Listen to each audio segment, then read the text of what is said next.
Hey everybody, welcome back. This is Kim. Today I'm going to be freeze drying some bananas. Recently I picked up around 20 pounds, although we did eat some of those, of bananas for only 35 cents a pound. And part of freeze drying for me is to preserve food for the future, especially when I can get it on really good deals.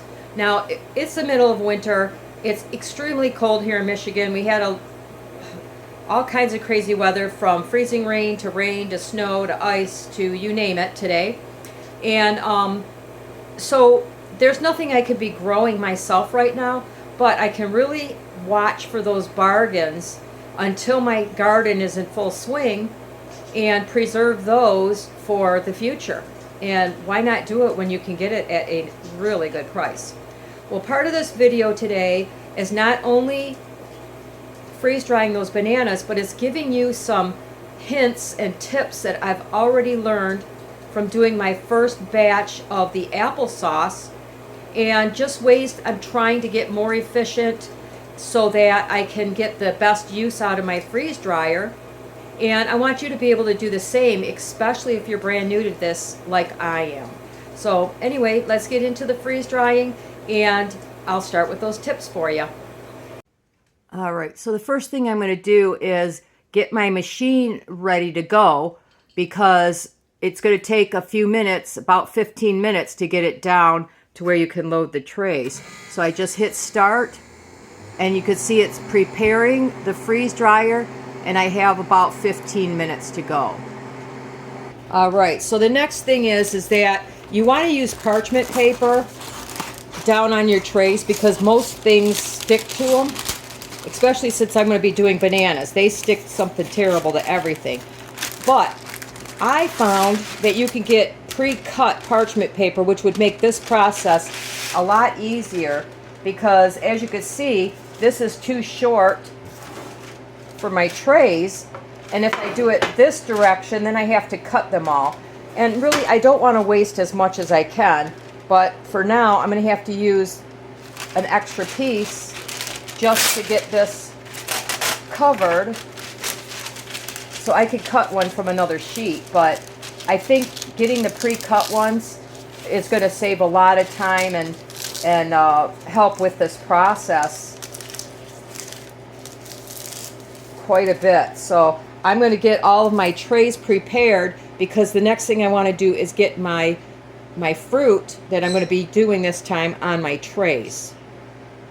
Okay, so this next little tip is in the medium. Now you'll have to just figure out which machine you have. If you have the small, the large, or the extra large, you hold different weights.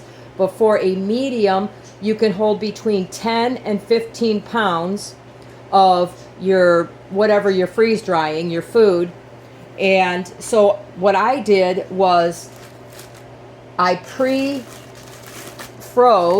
everything, okay? I can use, because I only have one set of trays right now, I could use my baking pans. I put down parchment paper, and I sliced my bananas, and I pre-froze those.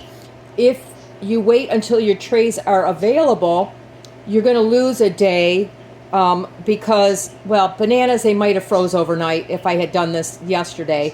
But if you're doing something heavy or larger or more compact, like the applesauce, it's gonna take 24 hours to 36 hours for them to freeze solid. So my next hint is to pre-freeze everything that you can, in order to get your machine going as quickly as possible. All right, so the next thing, remember, I could do between 10 and 15 pounds. So what I'm going to do is I'm going to weigh out my bags. I want to maximize how many I put in the machine to get as close to that 15 pounds as possible. So this bag is 4.1, 313, so that's 714.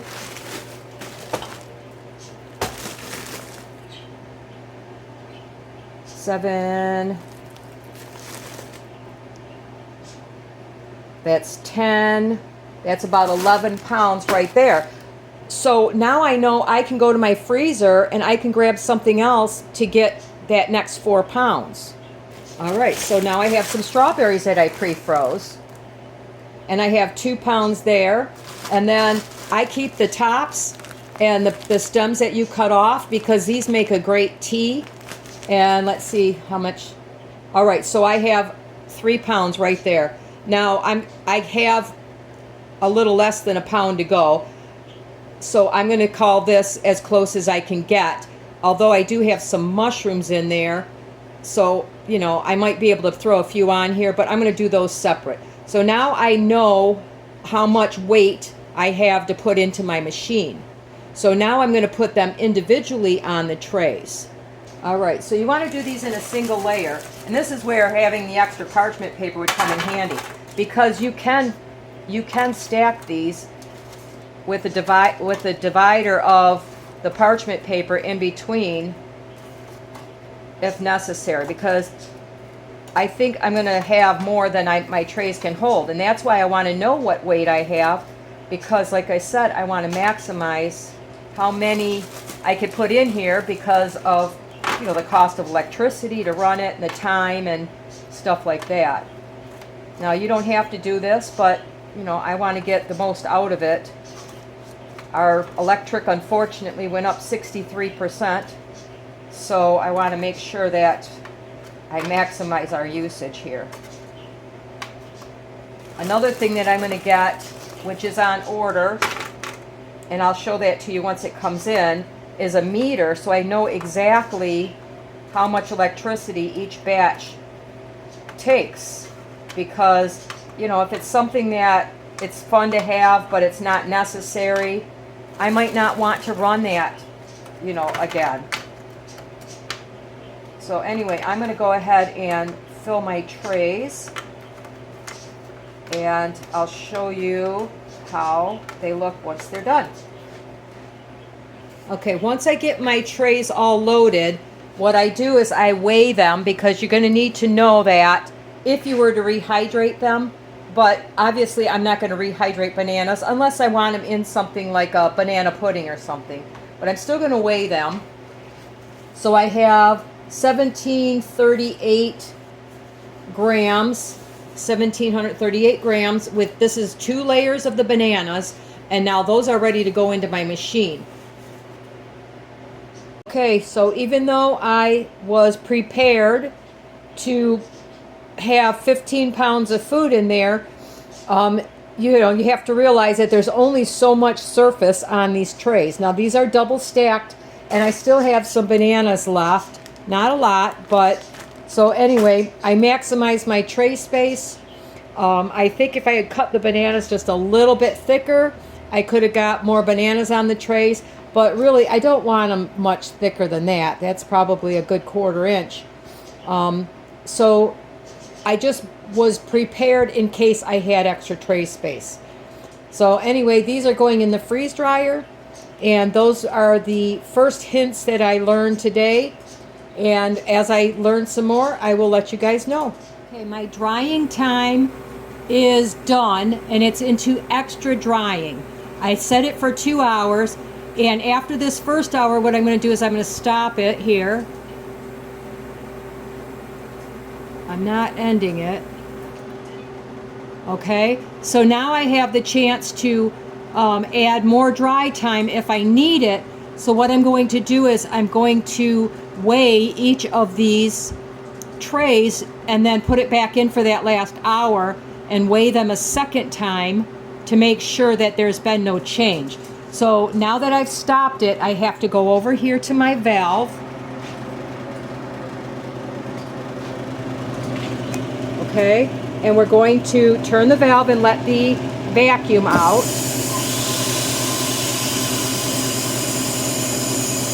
And now I can safely take my trays out. This is why it's really important to have your tray weight before you get started, so you can see the difference here. And I do this in grams because it's the most accurate. So this is tray number 1. I started at 1738. We are now at 951. And I will do this with each of my 5 trays. Number 2 is 893. It started at 1576. Okay, number 3, 847. And the other reason I do this is I tasted one. It tastes perfectly dry, but I don't know if the ones on the bottom are perfectly dry. And in order to keep this long term, they cannot have even a speck of moisture in them.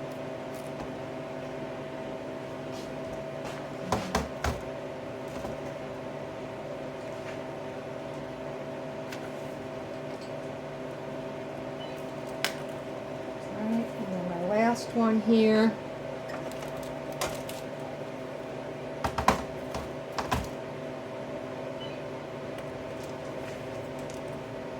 Eight, 7, 8. Okay, now I can put these back in the freeze dryer for that last hour, maybe 2 hours, and we'll see if the weight's changed at all. Now the most important thing is to make sure this valve is closed. Okay, so it has to be in a position where it looks like a T in order to be closed. And I'm going to come over here. I know it's hard for you to see, I'm sorry. More dry time. And I'm going to, it says to close your drain, it reminds you. We're going to continue. And now it's adding 2 hours onto the dry time. Okay, so now I'll come back once this is done and we're going to weigh those again. I waited about an hour, it ended up being an hour and 17 minutes, and I re-weighed all of my trays as I pulled them out. They did not change in weight at all, so that means there should be no moisture left. And I think this Pro machine that they upgraded to has really determined how dry these are, and it's doing a really good job. So my next step is I'm going to put all of my bananas in these half gallon jars, because what I want to do is the oxygen absorbers come in packs of 10. Once I get at least 10 bags ready to be processed, then I will go ahead and do that process. In the meantime, I just put them in these jars and I vacuum seal. I have this little device that goes on top and it takes all of the air out of my jars so that I don't have to worry about them getting any moisture in there or losing their freshness. So once I get, at least 10 things together, then I will vacuum all of them at one time. That way I don't have to worry about the oxygen absorbers going bad because they got too much air in them. So that's the next step in doing my bananas. And of course I label them. And I also will get a final weight once I reweigh my trays. And I came up with an idea on how not to have to do this every single time, which I'll show you here after I get these packaged. All right, I have all of my bananas in jars and they have been vacuum sealed. I just put the rings on here just to store them. They're not turned on tight because I don't want to screw up the vacuum. But I was able to get 4 half-gallon jars and I stuffed them pretty full. So that's where all of my bananas are. And I had one last idea on how to make this process a little more efficient, hopefully in the future.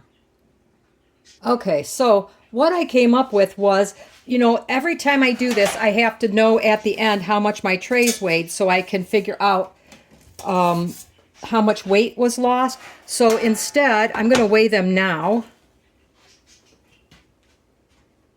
And I take them on and off a couple of times because each time I do this, it seems to change just a little bit. See, 645, so that's a difference. And I'll get the best weight. I'm just going to call it 644. So what I'm going to do is I'm going to take a permanent marker and I'm going to mark on the bottom 644. And I'll give each tray a number. This will be number 1. Well, I have to get a better pen. This one's not working very well. But now I know each time I do this, I'm going to find a marker that's working a little more. It'll be tray number 1 weighs 644 grams. And that way I don't have to wait until the very end to figure out how much of the product I have and how much of the trays I have. I just thought this was a little hint I wanted to pass along to make it more efficient. All right, there you go. I found a better marker, and I can mark this a little better. I figure if it washes off, I can do it again later. But if not, then at least I have a better idea on how much I had on each tray and how much it weighed. Because this was kind of driving me crazy having to think about it every single time. So, okay, knowing the tray weights is going to make this a lot easier in the long run. Because in the beginning I had to start with the trays with the weight of the food. So I had to wait until I completely finished to figure out the tray weights, which I'm just going to round these all to 644 because they're, you know, a gram is not going to make that much difference. So once I knew the weight of all the trays, I was able to subtract the beginning weights here, subtract the 644 so that I had the weight of the food, just the food, which happened to be 4,672 grams. And then since I'm American, I want to know the pounds. So I started with 10 pounds, 5 ounces of bananas. Then after I had the end weight of the food, this is the first time I did it, and this is the second time, so I made sure it was dry. I had to subtract those tray numbers again to get my net, what the final weight was on the product, which happened to be 1,248 grams, or 2 pounds and 12 ounces. Well, I figured out how to do the math, and you take the difference of these two numbers, which is 3,424, that's the net loss. You divide that by the initial weight of the bananas, which came to 0.733. You multiply that by 100, and I had a loss of 73.3% of liquid lost from those bananas. So that's a significant amount. That's almost, 73%. So if I wanted to add water back, I would have to add back 73% of their weight in water. Now, just to have some more information, I have the total freeze time, which was 3 hours and 15 minutes. The dry time, which was 22 hours and 14 minutes. That included the extra dry time, which I canceled early because I did the 1 hour and I canceled it. And then I let it go another hour and 17 minutes and I canceled it. But the total run time was 25 hours and 29 minutes. So that's how long it took me to do 10 pounds of bananas. And that is the final weight. Ended up being a little under 3 pounds, starting at just over 10 pounds. So I hope that helps you with the information, and I hope my little tips are helpful. And I'll see you soon in another video. Have a wonderful day.